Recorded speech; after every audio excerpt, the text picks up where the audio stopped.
जिनके खुद के बही खाते बिगड़े हुए हैं वे हमारा हिसाब पूछ रहे हैं। अविश्वास प्रस्ताव पर बोलते हुए पीएम का विपक्ष पर तगड़ा हमला। मणिपुर मुद्दे पर विपक्ष द्वारा लाए गए अविश्वास प्रस्ताव पर जवाब देते हुए पीएम नरेंद्र मोदी ने विपक्ष पर एक के बाद एक हमले बोले। पीएम ने कहा कि अविश्वास प्रस्ताव के लिए विपक्ष को 5 साल भी कम पड़ गए। प्रधानमंत्री ने कहा कि अविश्वास प्रस्ताव पर भी आपने चर्चा कैसे की? आपके दरबारी भी सोशल मीडिया पर बहुत दुखी हैं। मजा देखिए, फील्डिंग विपक्ष ने जमाई लेकिन चौके छक्के हमारी तरफ से लगे। इधर तो सेंचुरी हो रही है लेकिन विपक्ष नो बॉल पर ही चर्चा करता जा रहा है। मैं विपक्ष के साथियों से यही कहूंगा कि तैयारियां करके क्यों नहीं आते जी, थोड़ी मेहनत कीजिए। मैंने 5 साल दिए थे आपकी तैयारी के लिए। पीएम मोदी यही नहीं रुके, उन्होंने कहा कि 2018 में मैंने कहा था कि तैयारी करके आना। क्या हाल है आपका? क्या दरिद्र हैं? विपक्ष के हमारे साथियों को दिखास की छपास की इच्छा रहती है, स्वाभाविक है। आप ये मत भूलिए कि देश भी आपको देख रहा है। आपके एक एक शब्द को देश गौर से सुन रहा है, लेकिन हर बार देश को आपने निराशा के सिवा कुछ नहीं दिया।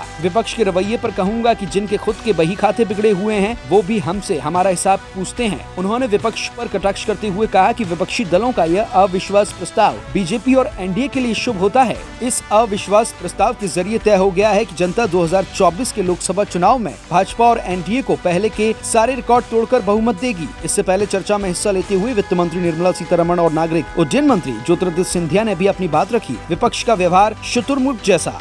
एक दशक को वेस्ट किया यूपीए ने, पूरे बर्बाद हो गए। वेस्टेड पूरे एक डिकेड है क्योंकि करप्शन और क्रोनीइज्म ज्यादा था। मगर आज every crisis and every adversity has been changed into a reform and an opportunity.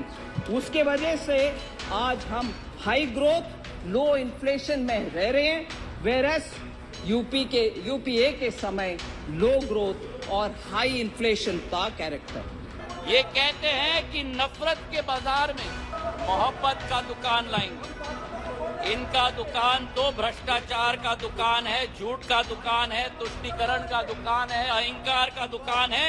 केवल का नाम दुकान का बदलते हैं, सामान वही। सच्चाई तो ये है, देश की जनता ने 2-2 बार 30 साल के बाद पूर्ण बहुमत की सरकार की, लेकिन गरीब का बेटा यहां कैसे बैठा?